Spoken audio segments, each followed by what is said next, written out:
Você está na Virtual. Muito mais que conexão. Uma questão de estilo.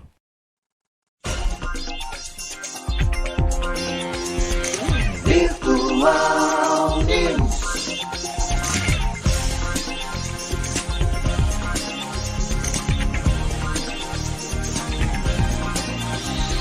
Virtual Notícias.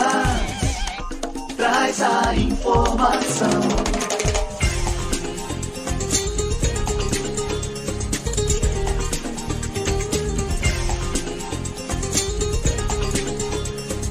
Virtual News.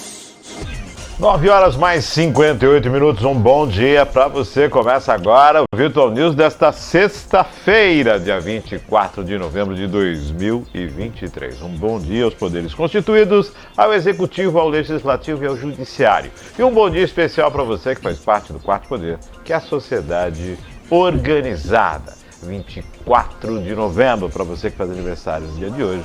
Parabéns, tudo de bom, Deus abençoando a sua vida hoje e sempre.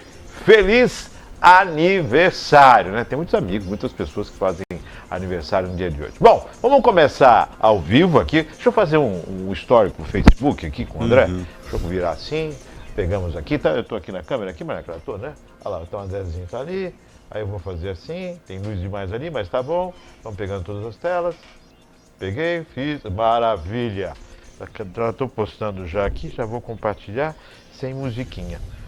9h59, hoje participação de André Santos, nos controles de direção Maria Clara e, claro, sempre você, o nosso maior motivo, a nossa maior audiência. Bom dia, André, bom dia, Maria Clara. Bom dia, Márcio, bom dia, Maria Clara, e muito bom dia para você que vai mais uma sexta-feira nos acompanhar aqui nessa manhã de notícias e, claro, deixando os parabéns para os aniversariantes de hoje, para os aniversariantes de sábado 25 e domingo 26. Grande beijo no seu coração, feliz aniversário. Parabéns pela apresentação na segunda-feira do Virtual News.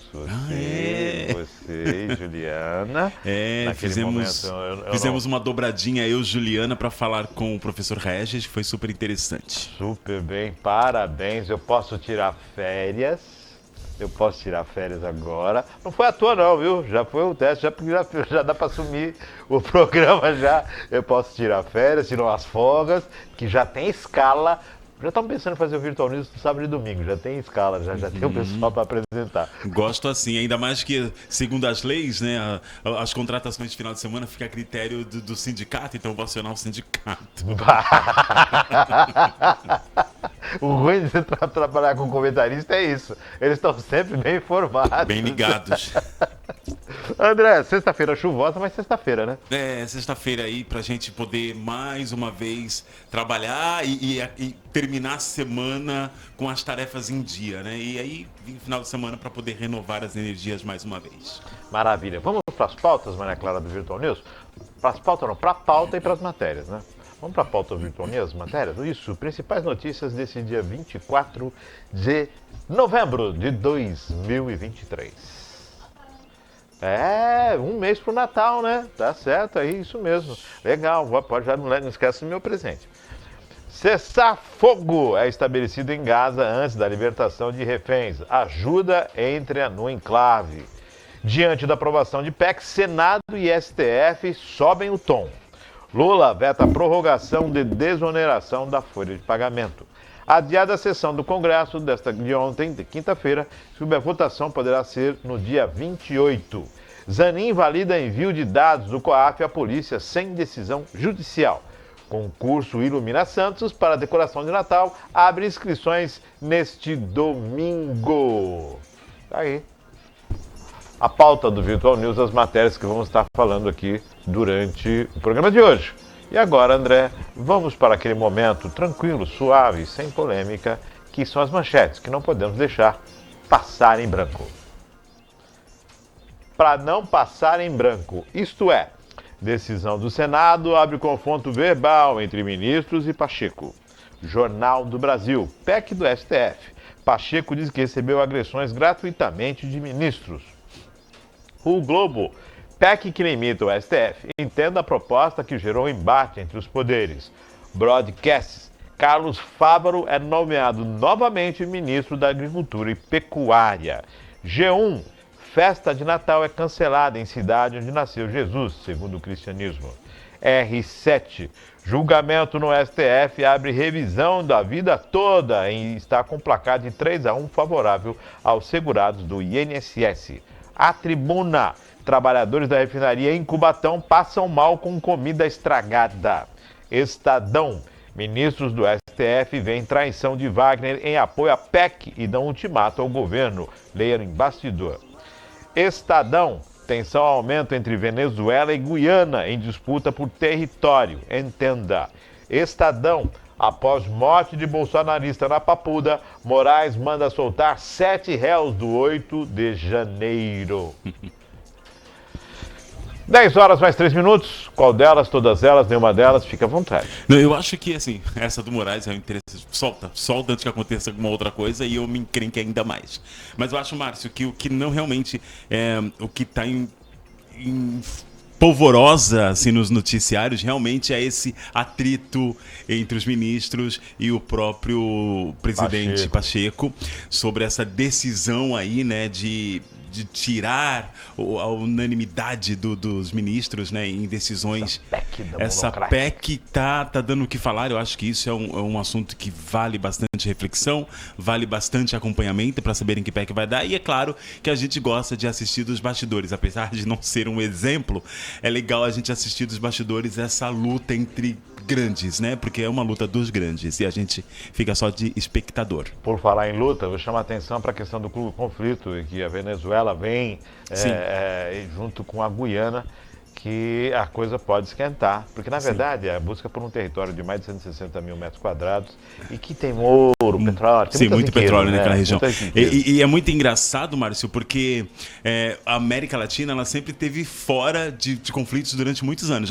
Territoriais. Né? Se a gente voltar historicamente, voltar lá às guerras que marcaram a dependência desses países aqui da América Latina, a gente percebe que todas elas foram lutas sangrentas, foram guerras realmente, com exceção do Brasil, que teve um histórico menos sangrento nesse cenário, mas realmente perceber que a gente está preocupado com isso tantos anos depois, enquanto vários outros conflitos acontecem no mundo, realmente é de se levantar um alerta.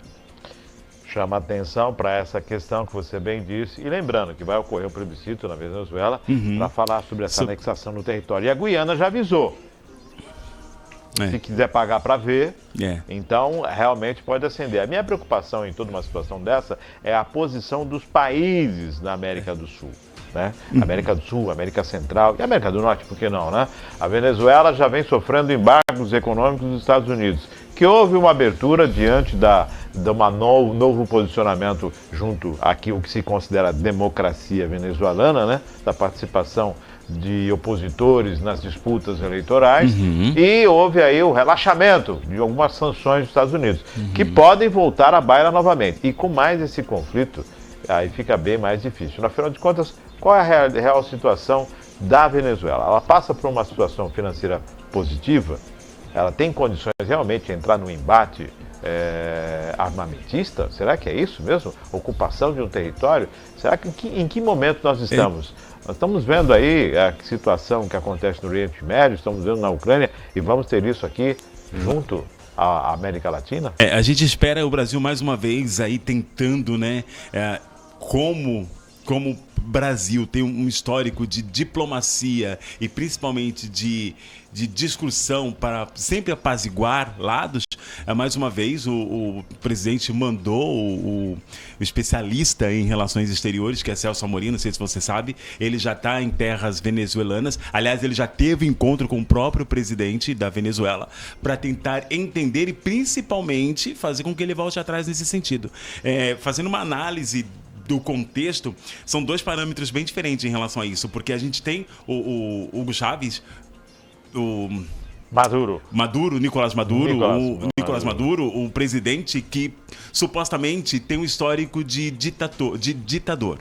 Né? Ele tem esse histórico do país da Venezuela ser um país regrado a mãos fortes dele. E aí, quando fala de plebiscito, Até onde as pessoas vão realmente ter o direito de opinar e até onde, mesmo que opine e for contrária a ele realmente vai deixar isso aberto, porque a gente não tem essa... Ele só quer legitimar uma ação. Só legitimar uma ação, porque a gente não tem essa transparência em relação ao governo e o cidadão venezuelano. A narrativa venezuelana. Exatamente, mas eu acho que aí a gente precisa realmente observar esses acontecimentos, principalmente esses movimentos em relação à Guiana Francesa da Venezuela, e claro que o Celso Amorim consiga realmente trazer realmente a paz e que tudo continue do jeito que está ali naquele local. Vamos aguardar. Vamos aguardar. Lembrando que todo esse conflito reverbera no maior país da América Latina, Sim. que é o Brasil. Sim. Sem dúvida alguma. Não tem como ficar inerte a tudo isso. Não tem como. Só para a gente falou aqui que o ministro da Agricultura, Carlos Fávaro, foi novamente nomeado ministro da Agricultura. Ele tinha sido exonerado para voltar ao Senado, para voltar a ocupar a cadeira dele. E aí nessa celeuma toda de PEC, não PEC, tudo mais, ele acabou retornando agora para o Ministério da Fazenda, da Agricultura e Pecuária. Chamou muita atenção. A gente já viu esse tipo de tratativa, os ministros saem da posição de ministro e voltam a ocupar suas cadeiras para conseguir desenvolver algumas situações dentro do legislativo, né? Principalmente quando o assunto é votação, né?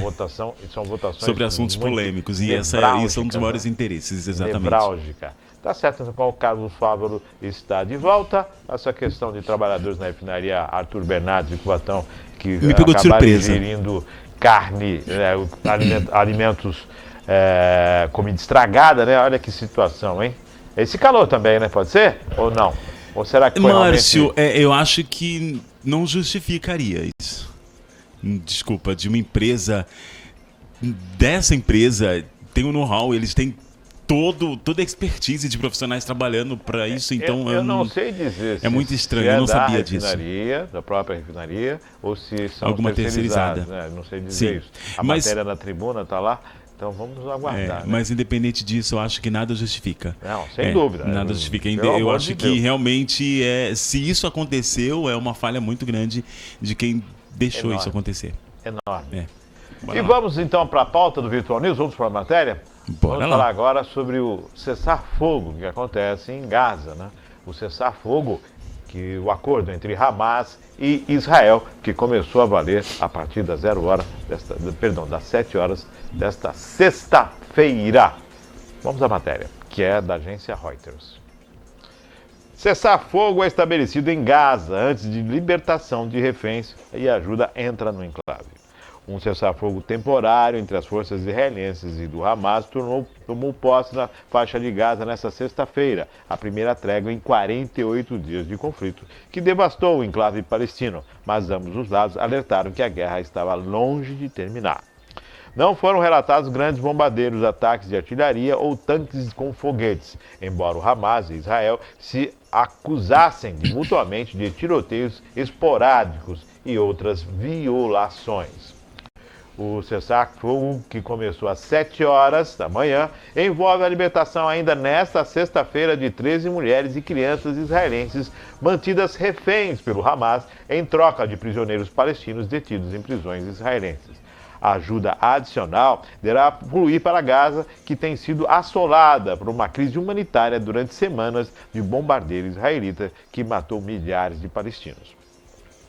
Jornalistas da Reuters viram tanques israelenses se afastando da faixa de Gaza, no extremo norte, e caminhões de ajuda chegando do Egito, no extremo sul. Não houve qualquer som de atividade de força aérea israelita sobre o norte de Gaza, nem qualquer dos rastros normalmente deixados pelos disparos de foguetes palestinos. Na cidade de Khan Yunis, no sul de Gaza, que abriga milhares de famílias deslocadas do norte, as ruas estão cheias de pessoas que se aventuram a sair de casa e de abrigos.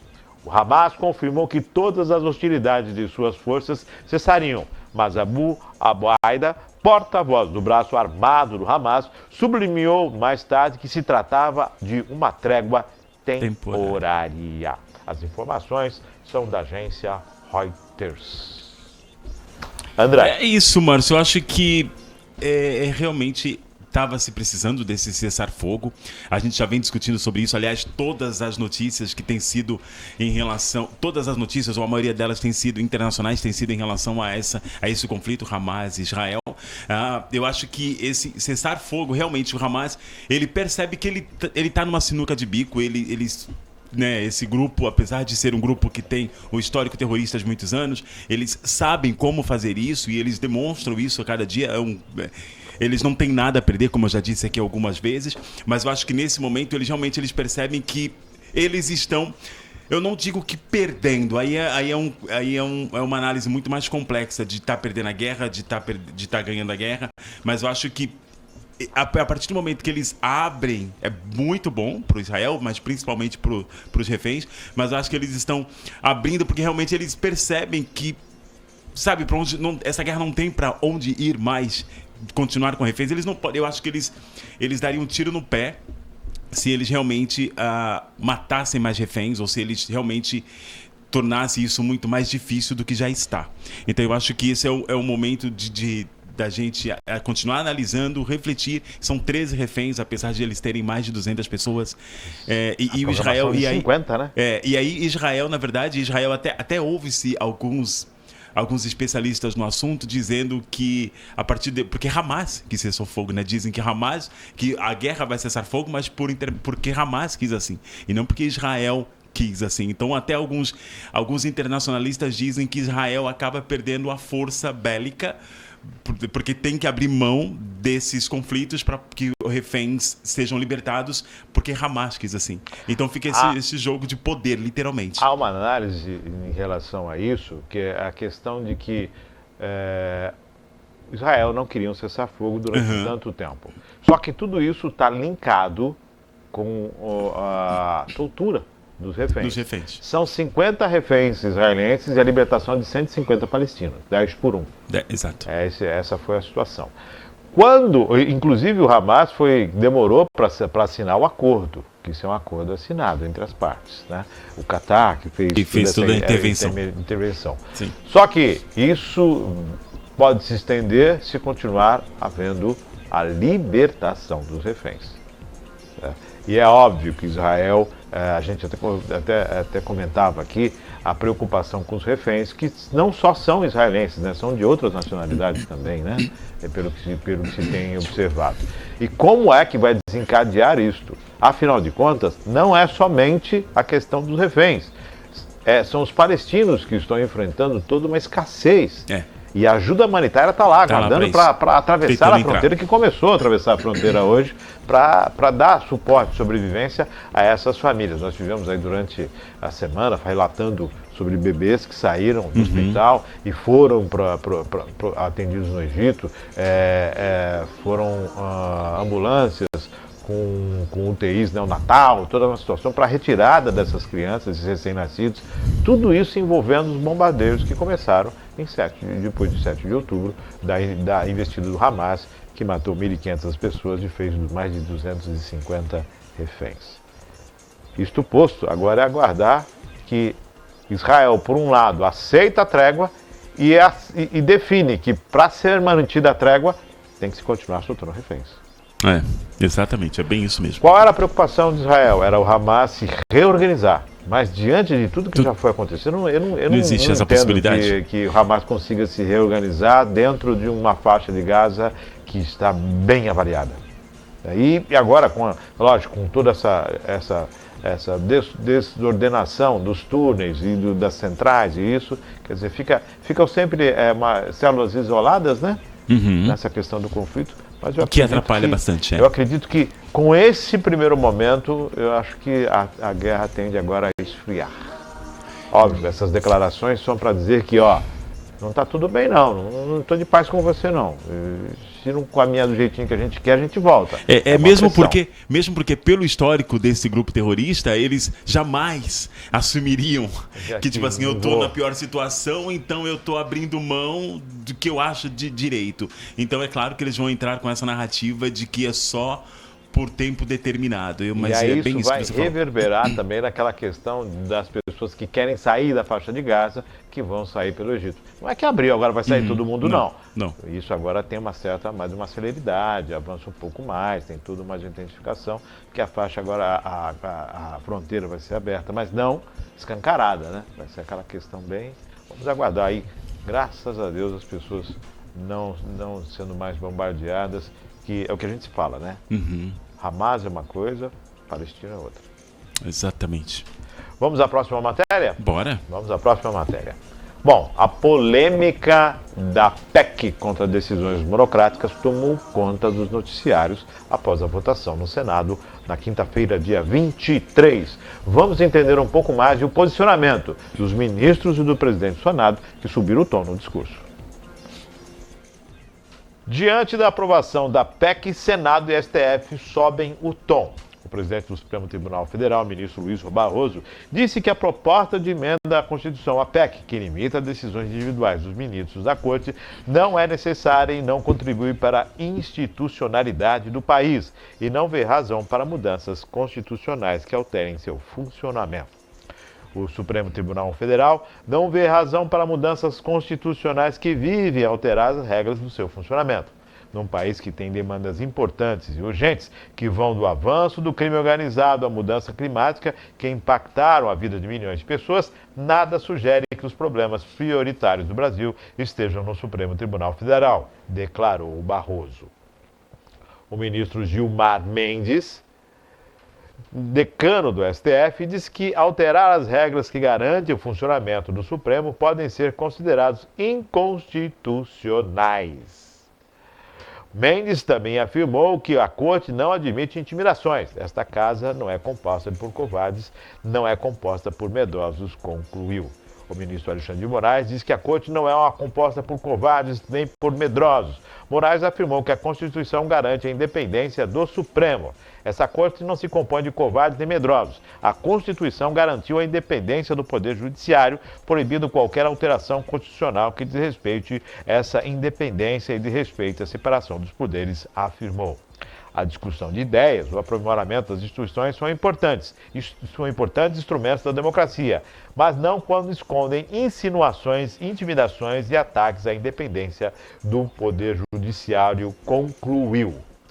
O presidente do Senado, Rodrigo Pacheco, em coletiva à imprensa, disse que não podemos admitir que a individualidade de um ministro do Supremo Tribunal Federal declare inconstitucional uma lei sem a colegialidade do Supremo Tribunal Federal. Portanto, não admito que se queira politizar e gerar um problema institucional ao entorno de um tema que foi debatido com a maior clareza possível e que não constitui nenhum tipo de enfrentamento, nenhum tipo de retaliação. E nós jamais nos permitiríamos a fazer isso, porque é algo puramente técnico, disse em entrevista à imprensa.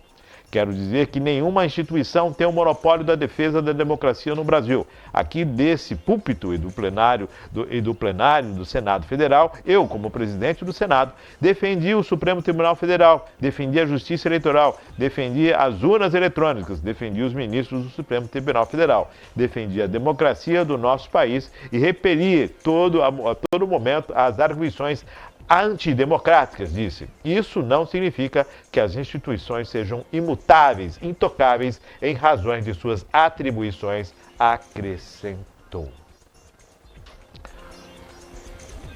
Bom, eleitos, quem foram?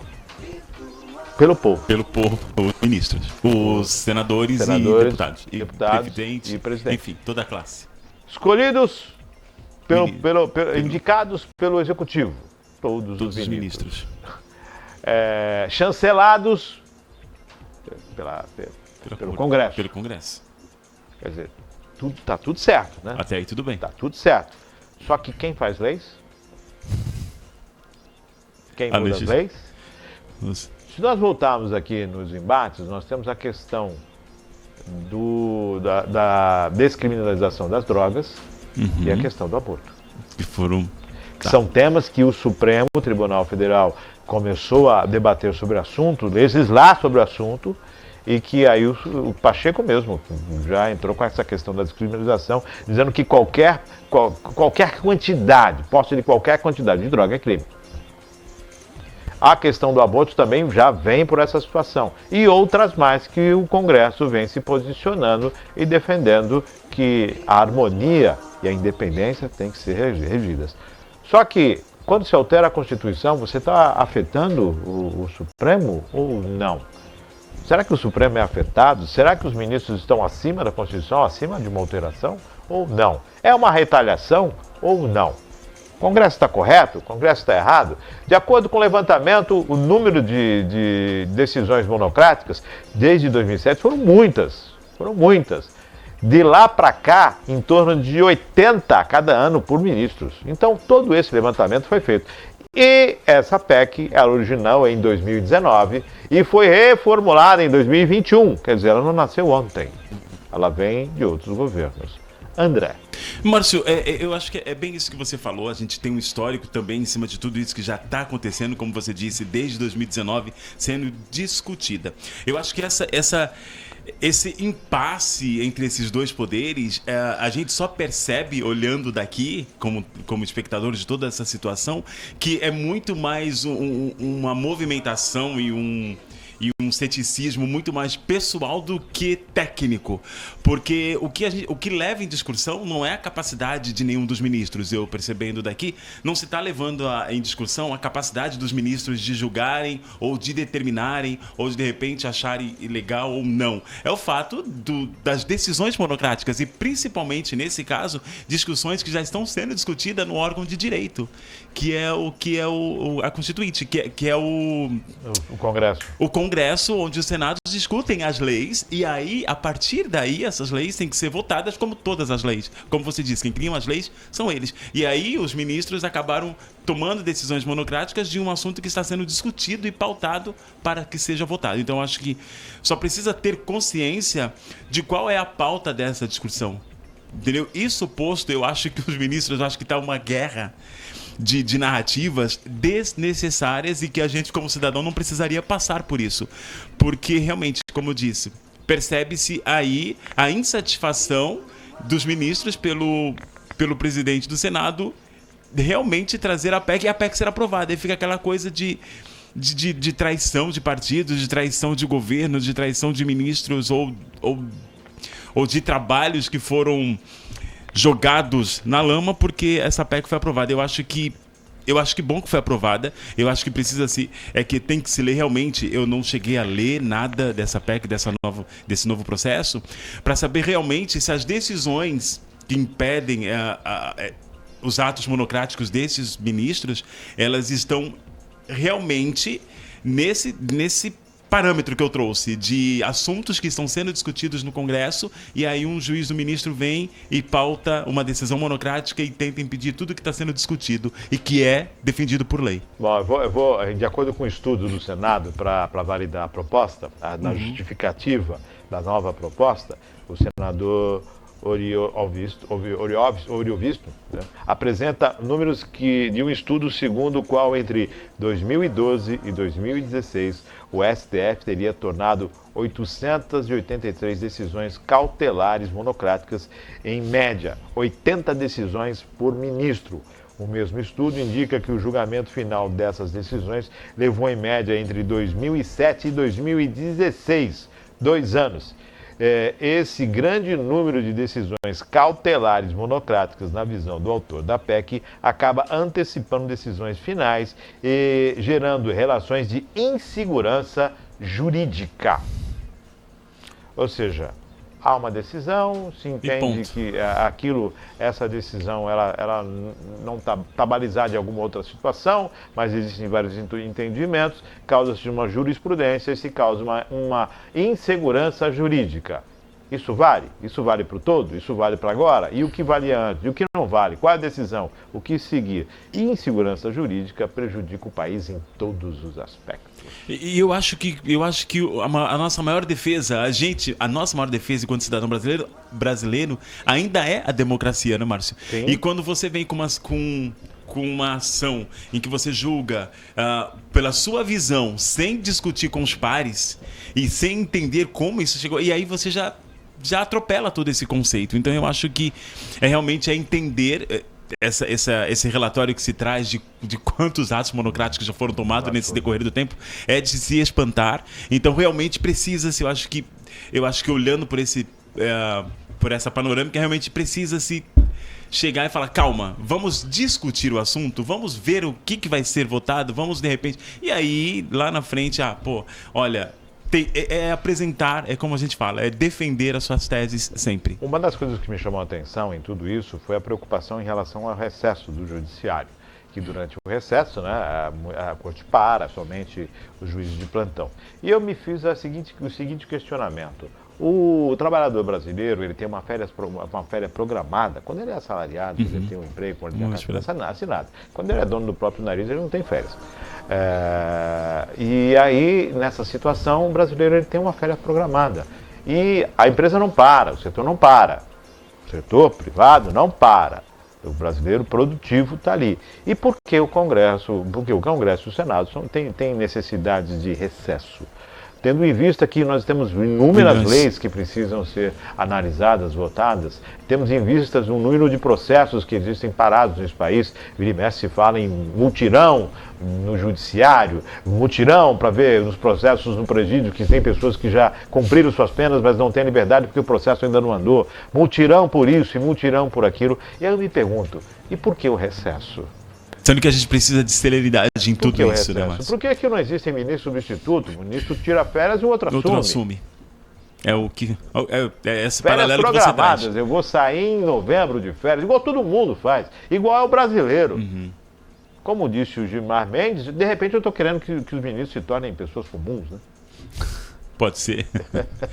Não, mas é bem lógico isso que você traz, porque realmente é a administração de um país. Então, assim, por que parar? Sendo que existem pautas que precisam ser discutidas e que quanto mais tempo paradas, muito mais tempo vai se levar para se tomar decisões e aí vão se acumulando nas filas. E já que a gente fala de celeridade em vários assuntos, por que não revezar esses recessos para então, que a gente consiga realmente dar continuidade aos assuntos que precisam então ser? Não precisa nem de substituto, coloca 13, 14 ministros lá. Sim. E um está saindo de férias todo mês. Você tem 14 ministros, um está saindo de férias.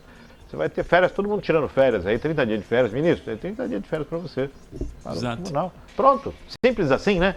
Deveria simples ser, assim, né? Deveria ser simples aí as assim. coisas avançam, né? Vai fazer o quê? De repente eu estou simplificando demais e simplificar não é a solução. Né? A complexidade muitas vezes nos leva à morosidade, à perda de recursos e à não efetivação do que é necessário para o brasileiro e para esse país seguir em frente. E às vezes a complexidade é muito mais válida para quem está lá. E o que eu comento sobre essa questão do judiciário, eu comento também sobre o legislativo. O brasileiro trabalha de sol a sol todos os dias e tem férias. Assim deve ser. Como deve ser? Deveria ser, pelo menos, né, Márcio? 10 horas mais 30 minutos, isto posto. Bom, vamos falar agora em relação ao veto do presidente Luiz Inácio Lula da Silva sobre a desoneração da folha de pagamento. Isso reverberou em várias situações, inclusive na adiação de apreciação de alguns vetos por parte do Congresso. Vamos às informações que vêm da Agência Brasil. Lula veta a prorrogação de desoneração da folha de pagamento. O presidente Luiz Inácio Lula da Silva vetou integralmente o projeto de lei que pretendia estender até 2027 a desoneração da folha de pagamento de 17 setores da economia e reduzir a contribuição para a Previdência Social paga pelos pequenos municípios. O veto deverá ser publicado em edição extra do Diário Oficial da União ainda ontem, na quinta-feira. Implementada desde 2011 como medida temporária, a política de desoneração da folha vinha sendo prorrogada desde então. Com o veto presidencial, a medida perde a validade em dezembro deste ano. A ideia do projeto de lei, aprovado pelo Congresso no mês passado, era manter a contribuição para a Previdência Social e sobre os extensivos em mão de obra entre 1% e 4,5% sobre a receita bruta. A política beneficia principalmente o setor de serviços. Até 2011, a contribuição correspondia a 20% da folha de pagamento. Esse cálculo voltará a ser aplicado em janeiro. Os 17 setores são confecção e vestuário, calçados, construção civil, call center, comunicação, empresas de construção e obras de infraestrutura, couro, fabricação de veículos e carrocerias, máquinas e equipamentos, proteína animal, têxtil, tecnologia de informação, TI, tecnologia de comunicação, TIC, projeto de circuitos integrados, transporte metroferroviário de passageiros, transporte rodoviário coletivo, transporte rodoviário de cargas. Durante a tramitação do projeto de lei, o ministro da Fazenda, Fernando Haddad, defendeu que o tema fosse discutido apenas na segunda fase da reforma tributária, que prevê a reformulação do imposto de renda e a contribuição social sobre o lucro líquido. Em julho, o ministro chegou a dizer que o projeto era inconstitucional, mas sem entrar em detalhes. Vetado. Ontem, quinta-feira, tinha uma análise conjunta, que o Senado e a Câmara iam analisar conjuntamente, uma sessão conjunta, sobre os vetos do presidente. Tem marco temporal, tem várias situações nesse veto. E ontem foi suspensa. Disseram que o local estava sendo utilizado e não poderia abrigar a sessão, não poderia ser feita. Ok, então não foi feita a sessão devido a essa situação de que estava sendo utilizado o local. Realmente é de se preocupar.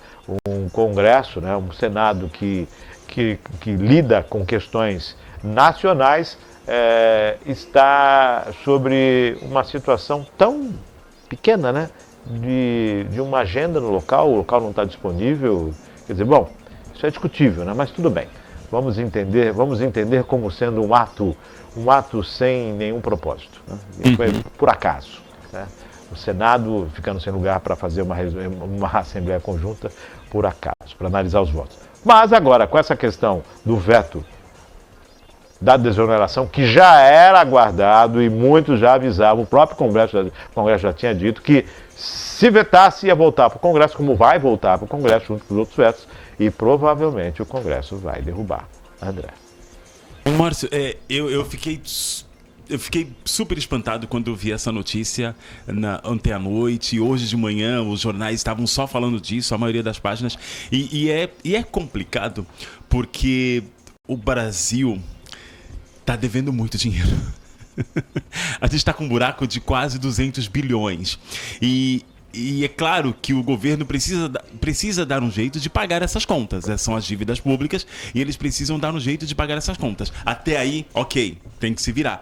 Mas quando você vem com essa determinação de desonerar, de não mais onerar, de não mais onerar, na verdade de onerar, de acabar com essa possibilidade que o empresário tem que é um desconto, na verdade, esse valor que são de 20%, que eles têm de desconto, é um valor que realmente eles conseguiriam investir em mais trabalho, conseguiriam investir em mais emprego. Então, assim, o que está em jogo agora é realmente a possibilidade, a ideia de repente, isso acabar atrapalhando as empresas e acabar demitindo muito mais gente. A expectativa de 1 milhão de empregos a menos. Tem isso? Eu nem vi. Na verdade, eu estou deduzindo. Eram 700 mil, chegou-se a quase a estimativa de 1 milhão de postos de trabalho. Quando eu vi, na verdade, quando eu vi essa matéria, eu comecei a ver que estava vários jornais falando, eu já comecei a pensar nessa possibilidade, porque realmente não tem como você manter tantos empregos e pagar tanto por cento de folha. Então a melhor opção para o empresário é continuar pagando e reduzir custos de uma outra forma. Ou seja, a gente acaba entrando naquele mesmo problema que a gente tenta tapar o sol com a peneira, mais uma vez. E aí a gente fica nessa discussão. Eu acredito, é claro que isso vai ser vetado. É claro que vão, óbvio, não? Você acha que não? Eu acho que é. Eu acho que vai ser vetado. Óbvio. Concordo com você, não era nem para ter. Eu acho que isso não devia nem ter sido colocado. O ministro Haddad, ele trouxe essa pauta, na verdade, ele mostra realmente o domínio que ele tem sobre o nosso presidente em trazer essas ações, mas eu acho que é uma briga que realmente vai dar dor de cabeça, porque eles vão ter que encontrar lugares para tirar esse valor. E aí a gente vem, Márcio? Porque assim, quando o Lula entrou, foi aquela coisa, o Brasil, tamo livre, tamo legal, ok. Mas aí a gente percebe que, tipo assim, tem tantos gastos comparado com o mesmo período do ano anterior, subiu bastante esses gastos. E a gente percebe, por que voltaram-se tantos ministérios, Márcio? Eu vou ser bem franco, tipo assim, eu não sou uma pessoa de direita, mas eu também não sou extremista de esquerda, eu acredito. Mas eu acho que se a gente tiver que um mínimo de consenso, um mínimo de consciência sobre isso, se você sabe que você tem dívidas exorbitantes, por que você vai reativar ministérios, que realmente você consegue perceber que o Brasil consegue andar. Não, é claro que a gente precisa tomar muito cuidado quando a gente fala sobre isso, porque são vários setores que realmente precisam de representatividade dentro do governo.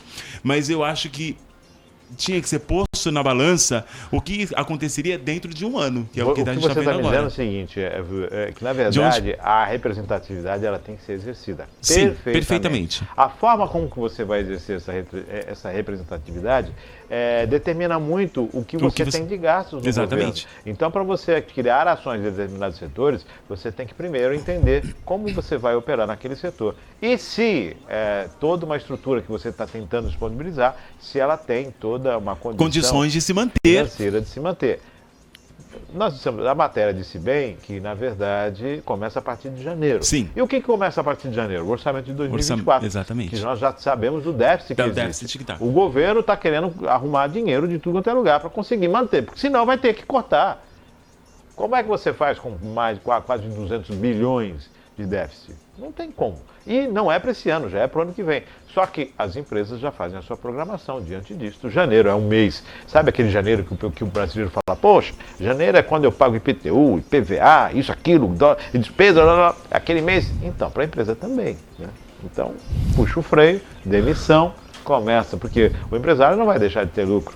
Não. Ele vai manter o lucro, ele vai manter o investimento dele, mas vai reduzir o corte de salários. 20% dentro da folha de pagamento, ele vai acabar atingindo. E não atinge só os empresários, atinge também os municípios. É tudo uma cadeia, exatamente. Os municípios. E aí é que está outra situação. Os municípios, muitos deles não vão ter condições de arcar com mais desses 20%. Olha só isso. E além das empresas pensarem que venha essa análise que está sendo dita de demissão, os municípios, para tentar pagar, para não ficar com uma dívida maior, aí vem mais impostos. Aí vem mais impostos, adequação, redução de investimento. Eu acho que bom que isso não vai. Eu tenho plena consciência de que isso vai ser vetado, gente. Eu acho que assim, é uma discussão que vale a gente, enquanto cidadão, ficar antenado, entender o que está acontecendo. Eu vou procurar estudar mais sobre isso, porque realmente eu vi hoje de manhã, e eu fiquei impressionado com isso, mas eu acho que cabe a gente tentar entender como é que vai ser feito isso,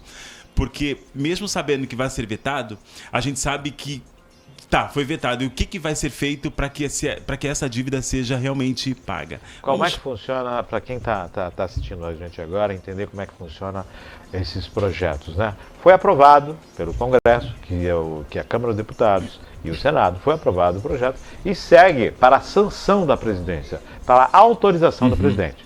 Quando o presidente sanciona, ele dá ok, segue para a publicação e já entra em vigor.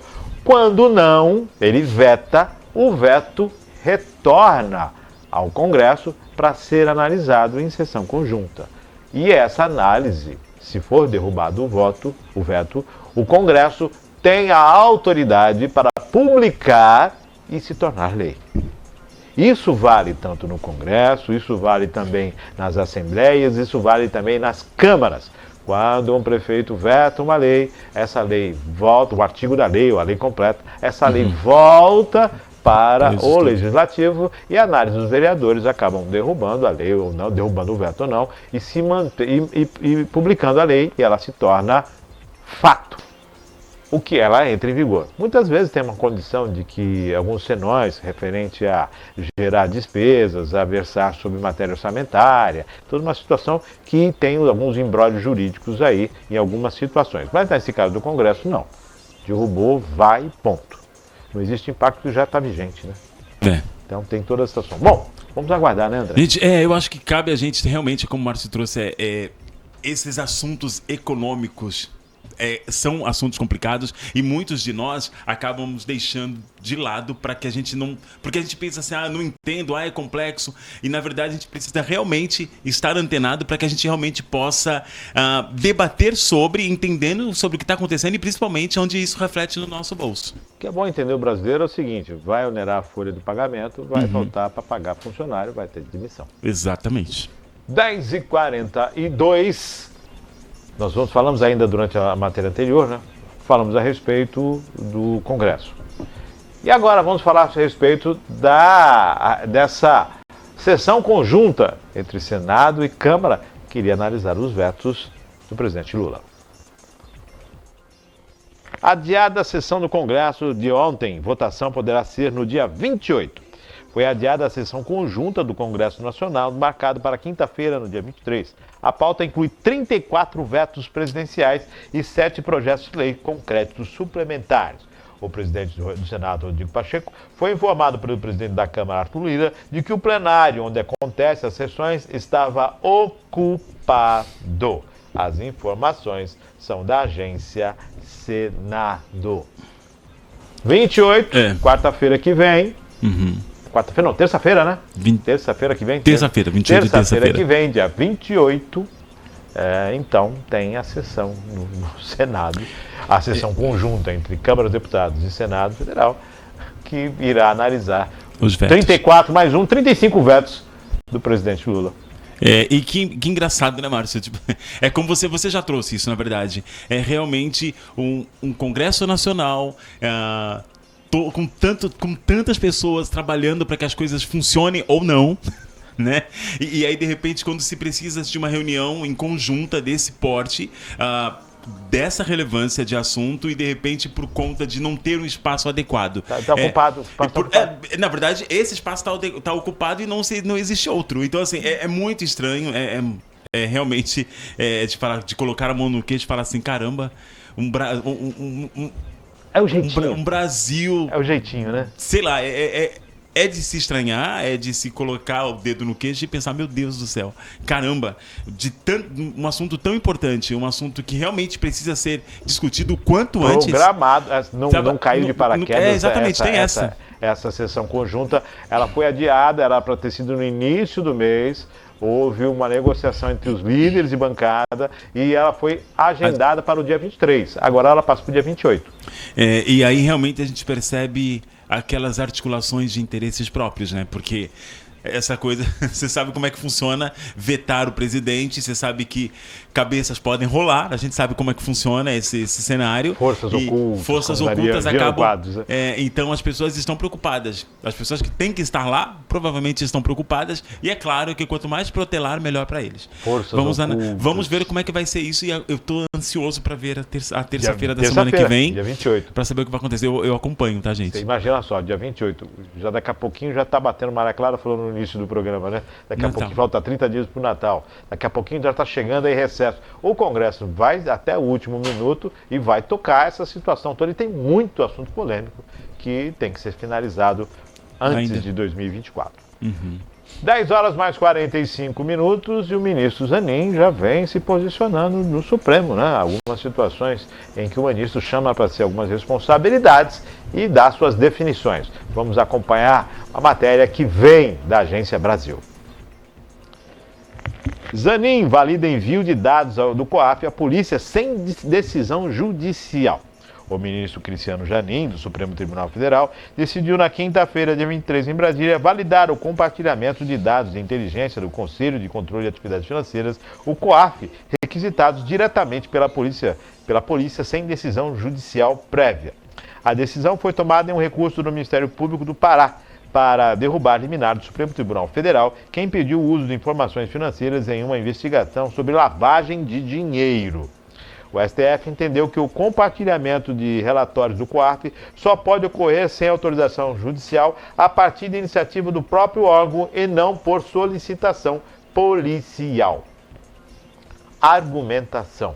Ao analisar a questão, Cristiano Zanin disse que o compartilhamento sem autorização judicial foi validado pelo STF em decisões anteriores. Além disso, o ministro disse que não há evidências de que a requisição dos dados tenha ocorrido de forma ilegal no caso em investigação. Não existe na decisão reclamada nenhuma informação a respeito e em nenhum momento nos autos foi demonstrada a existência de abuso por parte das autoridades policiais e dos órgãos de inteligência, o que configura um phishing expedition. É isso mesmo, André? Phishing expedition. Expedition, é isso? Expedition, olha só, é bom estar falando com inglês fluente. Requisição genérica. Requisição genérica, afirmou Zanin.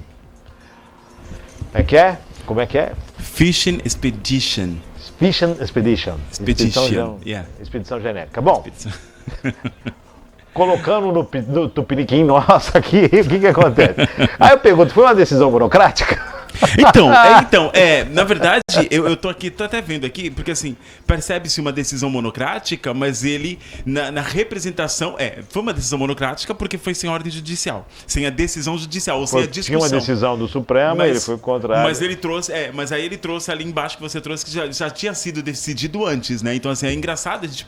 Para as interpretações de matéria, porque isso já tinha sido decidido antes. Então, assim, ele simplesmente só passou adiante a informação, liberando essa informação. E vamos voltar ao cerne da questão, sobre as informações do COAF dentro de uma investigação sobre lavagem de dinheiro. Que eu achei fantástico, é transparência, isso é transparência. Perfeito. Do cara não tem o que temer, ele simplesmente fala assim, olha, eu represento, mesmo que seja uma decisão monocrática, eu represento o órgão e eu estou te dando liberdade para poder investigar, porque eu acho que tem que ter transparência. Eu acho que isso eu acho que ele até se coloca no lugar de, esse cara realmente está querendo deixar as claras. Mas olha, tem que ter um senões para alguns dados e tudo mais. Mas vem cá, investigação policial, lavagem de dinheiro, qual o senão? Por que eu vou discutir se o cara realmente, se existe essa possibilidade de ser investigada? Por que eu, como representante do órgão, vou impedir, vou esperar decisões e sentar numa mesa para ver o que é válido? Não, é transparência pública, tem que deixar aberto. As pessoas têm que entender que nós somos a lei e a lei não pode ser discutida dessa forma. Pronto, foi decisão monocrática, mas é bem-vinda nesse caso. Eu vou usar os termos de terra de Zemo, né? O que está acontecendo? O que não estou entendendo. E é engraçado, né? Quando esse tipo de... a gente pensa, ele tá liberando. O cara... É engraçado isso, né, Márcio? A gente devia falar, parabéns. Parabéns, mas a gente ainda fica espantado quando a gente vê esse tipo de reação. Natural, não. Foi uma decisão que acabou impedindo que acesso. Mas tá liberando? Mas não é uma investigação sobre lavagem de dinheiro? E aí, você fica, uai... O que vai vir daí? O que vem daí, né? Que medo, o cara liberou, ou às vezes ele entrou, porque ele entrou agora, né? Tu sabe que o Zanin tá há pouco tempo lá dentro, mas aí de repente ele fala assim, eu sou... O que vem surpreendendo no posicionamento do Zanin é que muitos aguardavam uma coisa mais liberal, uma coisa mais, muito mais próximo às ações do governo, devido à indicação do presidente Lula, e ele tem se mostrado adverso. Muito interessante essa decisão dele. Eu realmente... Dentre outras que ele já tomou também em situações que está chamando a atenção. Está chamando a atenção. E por um bom motivo. E por um bom motivo. Isso é o bom. 10h49, Maria Clara, encerramos? Tem mais matéria? Então vamos para mais matéria. Isso mesmo. Sim, como Maria Clara falou, Natal está chegando, né? Exatamente. E o Natal na cidade de Santos, na região metropolitana da Baixada Santista, tem sempre uma iluminação diferenciada, né? E vamos falar agora sobre o concurso que acontece na cidade, sobre essa questão da iluminação de Natal. As informações são da Prefeitura Municipal de Santos. Concurso Ilumina Santos para decoração de Natal abre inscrições neste domingo. Já é possível sentir toda a magia que o Natal traz para Santos, com enfeites temáticos e iluminações de tirar o fôlego por toda a cidade. Para dar ainda mais força a essas iniciativas, a Prefeitura abre neste domingo, dia 26, as inscrições para o concurso anual Ilumina Santos, que permitirá as melhores decorações em imóveis residenciais e comerciais. Que premiará. O decreto com o regulamento completo pode ser consultado na edição de ontem, do dia 23, do Diário Oficial do Município, a partir da página número 14. Os interessados em participar do concurso deverão fazer inscrições somente pelo e-mail sectur@santos.sp.gov.br até 15 de dezembro. No ato é importante a indicação da categoria de inscrição, se é edifício residencial, se é casa residencial, estabelecimentos comerciais ou logradouro público. O nome e o telefone do contato de um responsável também é solicitado. Olha só que maravilha, hein? Fantástico. Que maravilha. Natal iluminado. A premiação acontece, acho que em janeiro, dia 14 de janeiro, se eu não me engano. Posso estar comentando para aqui. E os vencedores irão ganhar umas placas, né? Placas para que possam estar sendo agraciados ali. Olha só, essa casa, esse enfeite aqui de Natal. Uma placa de homenagem à melhor iluminação do ano. Eu achei isso interessante. Bacana, essa era a minha dúvida. Eu ia perguntar qual era a premiação, porque eu tentei até abrir aqui, mas você já trouxe a resposta. Eu acho que, mais uma vez, né? Eu sempre falo isso, Márcio, porque geralmente quando você traz notícia das cidades vizinhas aqui da região, são geralmente notícias fantásticas e realmente agregam para a comunidade e principalmente trazem a comunidade para trabalhar no coletivo coletivo em prol da cidade. Então, mais uma vez eu vou falar e repito que aí a gente, né, Santos trazendo uma possibilidade do governo municipal trabalhar junto com a comunidade, e a gente devia seguir esse exemplo, porque eu acho que quem não quer ver a cidade iluminada? Quem não tem interesse em, de repente, iluminar a sua casa? E aí, quando a prefeitura ou os órgãos municipais trazem esse tipo de possibilidade de concurso, aí é um estímulo para que realmente a cidade fique bonita nesse período que todo mundo quer ver iluminado. Eu acho fantástico. Iluminação. Então, parabéns à iniciativa, já é uma tradição, né? Essa questão, e várias ruas, várias casas, espetacular, é muito bonito de se ver, e é um atrativo para a cidade, sim. Sim. E o espírito natalino toma conta. Sim, sim. Isso é muito bom. Eu acho que, assim, eu tô na expectativa que nós vamos ter, né, uma iluminação, né, em Cubatão. Você tá sabendo que a gente vai ter uma iluminação nova? Eu acredito que a cidade de Cubatão deve fazer alguma coisa também. Vai ter. E é o mais engraçado. O mais engraçado, gente, desculpa eu estar rindo, mas é que eu vi umas matérias esses dias, umas colocações nas redes sociais, em que a gente, né, a prefeitura já... Secretaria de Cultura, meu amigo, grande beijo, Zeca Rodrigues, que a Secretaria de Cultura e a Prefeitura Municipal estão trazendo novas iluminações de Natal para a cidade de Santos. Para a cidade de Cubatão, quer dizer? Não, para a cidade de Cubatão, né? Na verdade, para a nossa cidade aqui em Cubatão. E aí teve um teste dessas iluminações e as pessoas fotografaram. Você não soube disso? Não. Fotografaram, Maria Clara, essas iluminações de Natal, e aí as pessoas falaram, mas não seria uma iluminação nova? Essas luzes. A nova é a mesma? Não, na verdade eu prefiro não comentar sobre isso, mas a questão, depois eu vou procurar saber, porque eu vi, mas eu não vou trazer a minha opinião nesse sentido. Você só veio para gerar curiosidade, né? Como diz o Regis, né, professor? Eu vou causar. Eu gosto de causar. Não, mas na verdade, o que me deixou mais, eu acho que é engraçado, porque assim, quando a gente vê as fotos do que tá programado para esse ano, parece mais do mesmo. Eu não sei se vão ter outras coisas, mas parece mais do mesmo. E aí as pessoas perguntam, mas trocaram a luz fria pro LED? Eu não lembro. A iluminação nova é só a LED, mas a mesma decoração? Quantas renas são de Papai Noel? No trenó? São bastante. Nossa, eu já vi no mínimo 20. No mínimo. São renas de Papai Noel? De reninhas de Papai Noel, pelo menos. No trenó são 20. Pelo menos. Você pode colocar até 46, 50. Pode colocar menos, né? Pode colocar menos também, Duas, vamos lá, duas.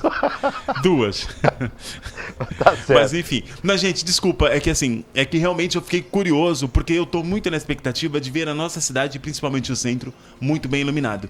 Eu já conversei com amigos e com pessoas do poder público a respeito de se buscar empresas parceiras para se fazer isso, mas eu percebo que não existe um diálogo entre poder público e cooperativas ou empresas corporativas para que se ilumine a cidade de uma forma muito mais atraente, para que as pessoas queiram passar e ver, e que nós cubatenses tenhamos orgulho realmente da nossa iluminação de Natal. É por isso que eu estou numa expectativa de coisa nova, de coisa interessante. Eu acredito muito no trabalho e no potencial do Zeca enquanto secretário de Cultura, mas o que me deixa com o pé atrás do que vem é porque realmente ele não tem todo o poder de definir e de decidir o que vai ser feito em relação a gastos públicos. Então eu espero que realmente a gente possa ter um Natal muito mais iluminado e muito mais alegre do que os últimos anos. Perfeito. 10 horas mais 56 minutos, lembrando que a cidade de São Vicente não terá queima de fogos, né? A cidade litorânea de São Vicente não terá queima de fogos. E a gente tem que reconhecer quando existe coerência nos atos, quando você observa a coerência. De acordo com a Prefeitura de São Vicente, há uma contenção, há uma questão de despesas, é uma questão em que a administração está contendo os gastos, está direcionando os recursos diante de uma situação financeira adversa e é correto, já que você precisa fazer cortes, para que você precisa enxugar a máquina, já que você precisa retirar recursos de um lado para outro e priorizar situações, nada mais correto do que você tirar a queima de fogos e investir essa verba em outro segmento que tem necessidade. A gente entende, faz muita falta a queima de fogos numa cidade litorânea, numa cidade que é turística, mas a gente reconhece a coerência do ato. Se você não tem uma excelência em algumas situações, se você não atende bem em determinadas situações do munícipe e você precisa fazer essa contenção para que esse atendimento aconteça, mais correto ainda. Na verdade, eu acho fantástico, o Caio Amado, ele trouxe essa decisão do governo, não é que nem que não vai ter, Márcio. É que, na verdade, a prefeitura não consegue arcar com essas despesas. Não vai arcar, se o comércio, se as empresas arcarem, tudo bem. Então, o que ele deixou bem aberto é que existe a possibilidade de empresas patrocinarem a queima de fogos desse ano. Mas a prefeitura, por parte da prefeitura, não vai realizar a queima de fogos. Não vão poder arcar com essas despesas. Então, está coerente isso e fica aberto aí a todo empresário, a todo vicentino, né, que queira. E os pets agradecem, gente, sinceramente. Pessoas agradecem as pessoas que têm uma dificuldade muito grande em lidar com queima de fogos, as cidades em que os fogos são proibidos, né? E mesmo assim acontecem principalmente em inaugurações do poder público. Isso que me chama a atenção. É proibido por lei e nem o poder público é capaz de fazer vigorar a lei, né? É proibido por lei, sancionado pelo governo, e o governo instala fogos quando vai inaugurar uma obra. Espetacular. É espetacular. 10h58, fim de semana, qual é a boa, Maria Clara? Eu acho que a boa desse final de semana eu vou deixar pra Maria Clara, e aí porque ela tem mais know-how pra dizer pra vocês, mas eu acho que vai ser um tempinho, a temperatura cai, né, Márcio? Essa temperatura louca assim da gente do nosso Brasil, é calor num dia e frio extremo no outro. Eu acho que pra quem realmente gosta dos streams, a Maria Clara vai trazer algumas informações pra se ficar em casa. Acho que o mais legal realmente é curtir com a família, é relaxar um pouquinho, é o que eu vou fazer, ou o que eu pretendo fazer. Aliás, pretendo sair pra comer uma comidinha japonesa esse final de semana, que eu tô afim já tem uns meses. Então vou ver se pelo menos eu saio pra comer um restaurantezinho japonês. Não vai ser delivery não, vai em loco mesmo. Eu vou, né, eu quero um festival de comida japonesa. Eu tô me programando pra isso já tem alguns meses, tá, gente? Legal. Maria Clara. Bom, a gente tem uma semana mais tranquila, na verdade, em relação às estreias e tudo mais, mas tem notícias bem legais. A CCXP, ela tá chegando aí na próxima semana, né, então a gente ainda tem ingresso, menos para sábado. Sábado os ingressos já estão esgotados e tem grandes nomes aparecendo por aqui. Nós temos confirmados Chris Hemsworth, temos também a Annie Toy-J. Como que é? Ai, Jesus, o nome da menina? Anya Taylor-Joy. Que eu sei que tinha o Joy e o Taylor, né? A Anya Taylor-Joy. O Timothée Chalamet e a Zendaya são alguns dos nomes aí prometidos para aparecer entre os dias de um dos maiores festivais geeks, né? Que a gente tem aí da América Latina. Então, muita coisa legal.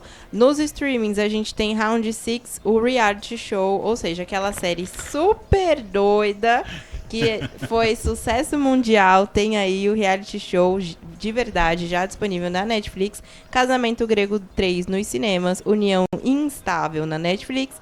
Napoleão nos cinemas com Joaquin Phoenix. E, além disso, nós temos os outros filmes que já entraram, né? Como Jogos Vorazes e as Marvels, que tem inclusive intervalo falando sobre isso. E Bottoms, Clube de Luta para Meninas, na Prime Video. Maria Clara, qual foi a polêmica do Napoleão aí, que o Joaquim Fênix respondeu aí para crítica? Um dos críticos foi falar, né, sobre alguns acontecimentos que apareceram durante o filme, e aí o Joaquim Phoenix vira para ele e fala: e você estava lá para saber o que aconteceu? Olha só, é verdadeiro, assumiu o papel do Napoleão mesmo, né? Falou, você viu? Se não viu, não opina. Nossa! Pois é, então polêmica. Hoje temos intervalo, né? Hoje temos intervalo também, falando das dicas.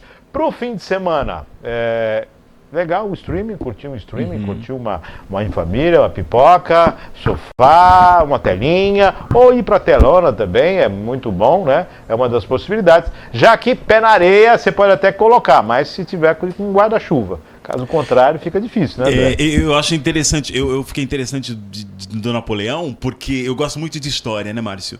Então a gente sabe da importância que teve Napoleão para a história do mundo. Né? Oi? Baixinho encardido. E aí eu fico na dúvida se eles vão seguir a risca ou se é um filme de realmente ficção, de uma liberdade deslumbre. poética. A liberdade poética e deslumbrar a personagem, romantizar de repente, ou se vai seguir a risca a história para realmente narrar ou trazer pra gente essa narrativa dos fatos que aconteceram e que fazem parte da história do mundo. É normal polêmica em relação aos roteiros, a forma como que são colocados alguns ícones mundiais. Cleópatra foi da mesma forma, né? Com a minissérie Cleópatra, sim. houve críticas e tudo mais em relação a Cleópatra, mas a vida que segue. E, lógico, o Joaquim Fênix, quanto mais polêmica, melhor, né? O pessoal tem que bater Barbie. Qual outro filme aí que cresceu em... Barbie foi o show, né? Barbie foi aquele que explodiu em bilheterias. Então, o pessoal tem que polemizar, né? Que se não polemizar... André fazendo sucesso com a caneca dele aqui, a canequinha pra... Precisava mostrar, gente, meu presentinho. Obrigado, querido, obrigado. A canequinha do André. 11 horas mais 2 minutos. Então, streaming em casa, tem programação variada para você curtir e aproveitar. Da melhor forma possível, em família, na solitude, né? No momento de reflexão, no momento de interiorização, de meditação, ou então com a galera se divertindo, ou num bate-papo em família, seja à mesa em uma refeição, seja em um momento de descontração, em uma caminhada, em algum ponto em que você pode estar absorvendo aí o melhor da vida, que é entre os seus e aquele que você gosta e aquele que você ama. Exato. André, chegamos ao finalzinho, né? É isso, Márcio. Terminamos Missão cumprida, mais uma sexta-feira. Foi rápido. Obrigado mais uma vez pela parceria, pela oportunidade de estar aqui dividindo essa manhã com você e com a Maria Clara. Muito obrigado. Super beijo no coração para vocês que estiveram com a gente até agora. Luiz Duarte, aí ó, vai ser comida japonesa, né? Por favor, por favor. Por favor. Meu, eu tô sendo enrolado há dias, Há dias? Há dias, há Tá meses. sendo protelado? Há meses estou sendo, Márcio. Isso não se Aí faz. a última eu ouvi assim, amanhã eu pago o seu restaurante, a sua comida japonesa. Amanhã. Que foi semana passada. Semana passada. Semana passada. Foi, Oh, a última meu vez. Vamos ver essa semana. Mas Olha o enfim. conflito, olha o conflito. Enfim, beijo, queridos. Bom final de semana pra vocês. 11 horas mais 4 minutos, agradecendo o André, agradecendo a Maria Clara, agradecendo sempre a você, lembrando que daqui a pouquinho está à disposição nas redes sociais e também no nosso canal no YouTube, tanto na íntegra quanto os cortes, para você compartilhar, para você curtir, para você deixar o seu comentário. Virtual News vai ficando por aqui, a programação da Virtual continua 24 horas por dia, para que você possa aproveitar o máximo da sua Virtual. Nosso canal, tanto no YouTube quanto no Facebook, mas principalmente no site da Virtual, em que você tem tudo em um lugar só, sempre o melhor para você. Fique com Deus e até segunda-feira, a partir das 9h30 da manhã, se Deus quiser.